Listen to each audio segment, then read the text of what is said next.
प्रयागराज में नैनी जेल में इस वक्त मेरी मौजूदगी है, जहां पर कुछ ही देर में माफिया डॉन अतीक अहमद पहुंचने वाला है। आपको बता दें 1300 किलोमीटर लंबे सफर के बाद बस कुछ ही पलों में प्रयागराज के बॉर्डर पर उसकी एंट्री हो गई है। बस कुछ ही पलों में यहां पर अंदर उसको लेकर आया जाएगा। उत्तर प्रदेश की एसटीएफ की टीम लेकर आएगी।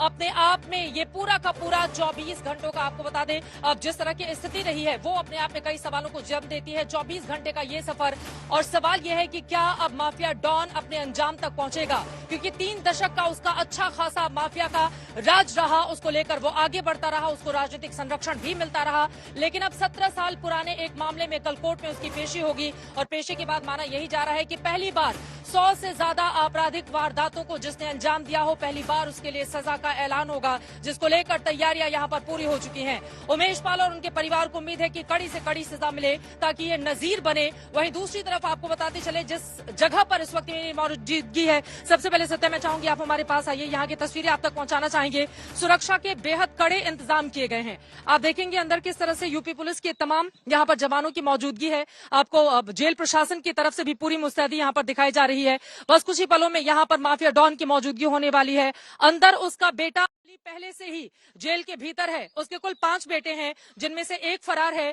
2 आपको बताते चले जिनको बाल सुधार गृह में रखा गया है। एक बेटा अंदर जेल में बंद है, एक बेटा लखनऊ में है। अतीक अहमद को कुछ ही देर में यहाँ पर लेकर आया जाएगा, जिसका इंतजार यहाँ पर किया जा रहा है। सुरक्षा व्यवस्था के बेहद कड़े इंतजाम हैं।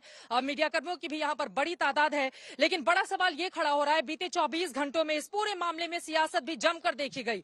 लेकिन वहीं अतीक अहमद जब निकला था गुजरात के साबरमती जेल से, उसकी ओर से कहा गया था कि दरअसल कोर्ट के बहाने मुझे सूली पर लटकाने की कोशिश की जा रही है। एक तरह से उसका ये बयान था, उसको डर था कि कहीं फेक एनकाउंटर रास्ते में उसका नहीं कर दिया जाए।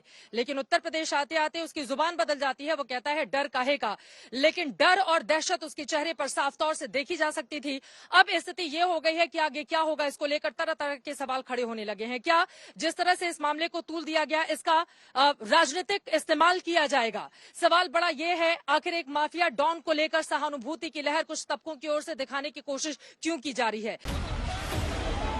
न गाड़ी पलटी, न एनकाउंटर हुआ, न परेशानी हुई, लेकिन सियासत हाई रही। माफिया अतीक अहमद को लेकर यूपी पुलिस का काफिला गुजरात के साबरमती से सड़क के रास्ते 24 घंटे के सफर पर निकला। रास्ते में 4 जगह रुका, फिर आगे बढ़ा। एक जगह मध्य प्रदेश की शिवपुरी में बस गायों के झुंड से टक्कर हुई।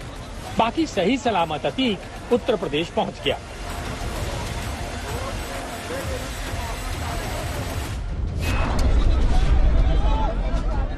लेकिन जेल से निकलते ही अतीक ने जान के खतरे का शिगुफा जरूर छोड़ दिया।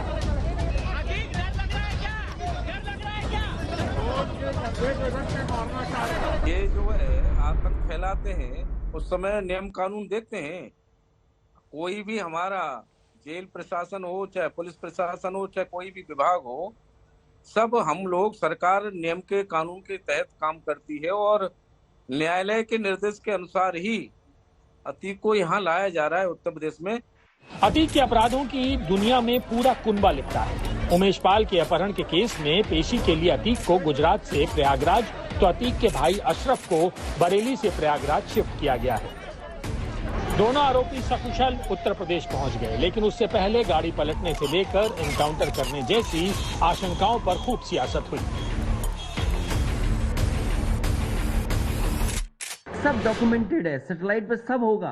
ये रिकॉर्ड जाने वाला नहीं है, ये गलती मत करना आप। उस राज्य के मुख्यमंत्री हैं, कोई रोड इंस्पेक्टर नहीं है जो किसकी गाड़ी आ रही है और उसका कैसे गाड़ी सकुशल पहुंचे, ये ड्राइवर जाने। इधर अतीक के परिवार वाले अलग आशंका जता रहे थे कि सड़क मार्ग से अतीक को लाने के कारण अतीक के एनकाउंटर की आशंका है। से बाहर निकलती आशंका जताई कि मुझे मार देंगे, मेरा एनकाउंटर कर देंगे। जी बिल्कुल, हमने भी देखा। हाँ, हमने भी देखा वो उनकी। अच्छा जी, उस पर आपको क्या कहना है? अब जो उन्होंने कहा सही कहा है। आपको क्या लगता है? जो उन्होंने कहा सही कहा है, बिल्कुल। आपको लगता है कि एनकाउंटर हो सकता है? बिल्कुल बिल्कुल, हमने प्रेस में भी ये बात कहा था। अशरफ को भी ला रहे हैं, भाई साहब को भी ला रहे हैं। लोगों को सूली पे चढ़ा रहे हो, कहाँ थी वो उस दिन वो बहन? और आज जब कानून अपना काम कर रहा है तो बहन को डर लग रहा है। दरअसल अतीक अहमद के खिलाफ अपहरण के केस में 28 मार्च को फैसला आने वाला है। आरोप है कि 2006 में अतीक अहमद और उसके भाई अशरफ ने उमेश पाल का अपहरण कर लिया था और राजू पाल मर्डर केस में गवाही नहीं देने के लिए धमकी, मारपीट और जबरन हलफनामा पर दस्तखत कराए थे। उमेश पाल ने 2007 में अतीक के खिलाफ मुकदमा दर्ज कराया और मारे जाने से एक दिन पहले उसी मुकदमे में आखिरी गवाही भी दे दी थी। उसी मुकदमे में गवाही देने के दूसरे दिन ही उमेश पाल की प्रयागराज में हत्या कर दी गई थी, लेकिन अदालत में अब ये कार्रवाई पूरी हो चुकी है और अब फैसले का ऐलान होना है। अगर इसकी मौत हो जाएगी तब मुझे तसल्ली मिलेगा, इसलिए जैसे मेरे बेटे का मर्डर किया है वैसे इसका भी होना चाहिए। अतीक अहमद पर उमेश पाल के अपहरण के 18 साल पुराने केस में फैसला आना है, लेकिन यही अतीक उमेश पाल की हत्या के मामले में भी मुख्य आरोपी है। 24 फरवरी को प्रयागराज में दिन दहाड़े उमेश पाल की हत्या कर दी गई थी। इस सुनियोजित हमले में उमेश पाल के अलावा 2 जवानों की भी हत्या की गई, जिसमें पुलिस अभी तक मुख्य आरोपियों और शूटर्स तक नहीं पहुंच सकी है। उम्मीद है कि अतीक अहमद के प्रयागराज लाने के बाद उमेश पाल मर्डर केस में कुछ बड़े खुलासे हों। अतीक अहमद के काफिले से गोपी घांगर और अरविंद ओझा के साथ आज तक ब्यूरो।